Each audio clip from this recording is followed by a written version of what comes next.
Hello and welcome to Morningstar.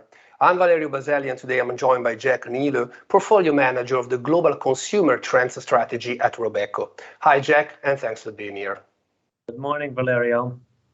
So one of the new words the general public has learned in recent months is definitely Metaverse, mostly since Facebook changed its company name to Meta.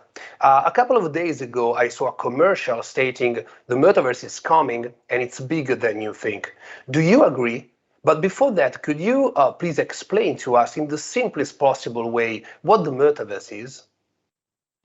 Yes, so the Metaverse is this virtual world that connects, let's say, the physical and the digital worlds. And I think it first gained prominence in 2020 when during the pandemic, there was within the video game Fortnite, there was a rapper called Travis Scott that performed a concert for 10 million people. And obviously, normally you do a concert maybe in a full stadium of 50,000 people, but this attracted 10 million people. So the indication was here that many consumers were interested in doing these real life events within a virtual world. And I think that's the promise of the Metaverse, which you can then access through a laptop, through a smartphone, also through a game console, for instance.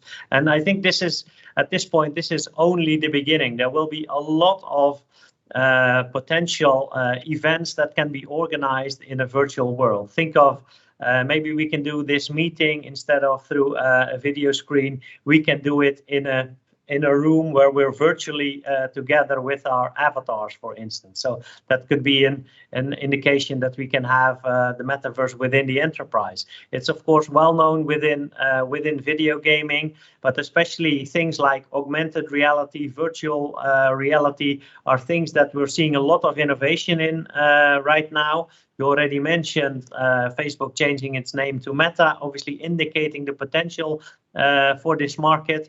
And I've seen already analyst reports that indicate an 8 trillion end market for the Metaverse. And obviously that includes a lot of different things that can be done in the Metaverse, like we just talked about.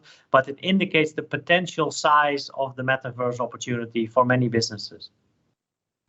A news that has had a lot of coverage, at least in Italy, concerned the Italian international football player Marco Verratti investing in digital real estate in the Metaverse. He bought a virtual island. What is the value of such an operation? And more broadly, what are the investment opportunities, the investable universe for those who are not as rich as footballers?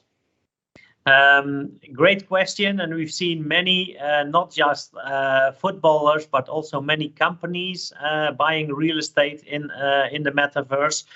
So you can see, for instance, I've seen sporting goods companies like Nike and Adidas buying real estate in the Metaverse. We've seen companies experimenting with non-fungible tokens, NFTs.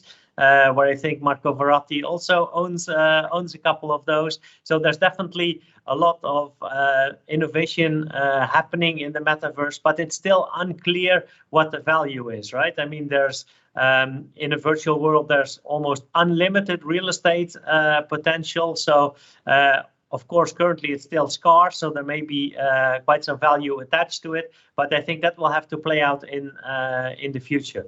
What I do think is that in terms of the opportunities for companies, it's of course companies building out the Metaverse, so providing the infrastructure. So think of chip companies providing the virtual world, and those can be social media platforms that create these virtual worlds. And it's perhaps also hardware companies. So whether it's virtual reality glasses, for instance, or whether you access it through your smartphone, there's a lot of potential end markets that can benefit from this. And finally, how are asset managers getting ready for this new world? Will investing in the Metaverse become a specific investing theme? And what are the biggest risks at this stage?